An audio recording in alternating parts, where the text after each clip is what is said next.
Hot topic online ang umano'y nangyaring gulo sa after-party ng ABS-CBN Ball sa pagitan ng grupo ni Daniel Padilla at Kyle Echari. Tanong tuloy ng netizens, si Catherine Bernardo nga ba ang dahilan? Ang veteran entertainment host na si Christopher Min may inside scoop sa nangyaring insidente. Nasa frontline ng balitang yan, si MJ Marfor. The biggest names in showbiz, nagsama-sama for a night of spring-themed fashion sa ABS-CBN Ball 2025. Pero bukod sa magagarang bihis at ayos na mga dumalo, usap-usapan din ang umano'y gulo sa pagitan ni Daniel Padilla, Richard Gutierrez, Kyle Echari at JK Labajo. Sa 1PH show na Christopher Minute, nagkwento si Nay Christy. Ayon sa aming sources, si Daniel Padilla ay nananahimik. Biglang lumapit sa kanya si Kyle Echari. At meron silang pinag-usapan na parang tumigas yung salita nung Kyle kay Daniel. May umaali-aligid si JK Labajo. Si JK, panguso-nguso na para bang upakan mo na, parang ganon.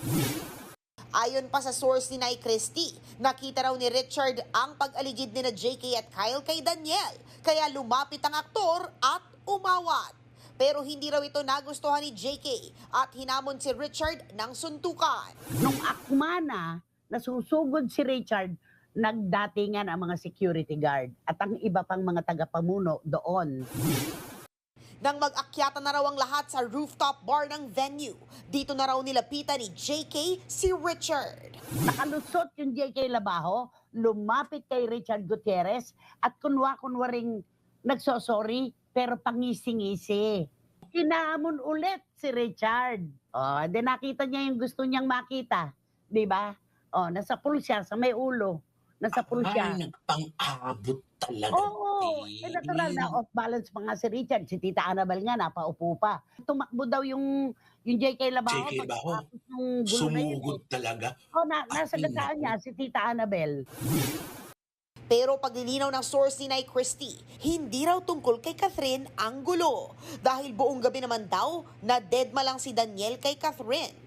Wala pang pahayag ang mga artistang sangkot sa issue.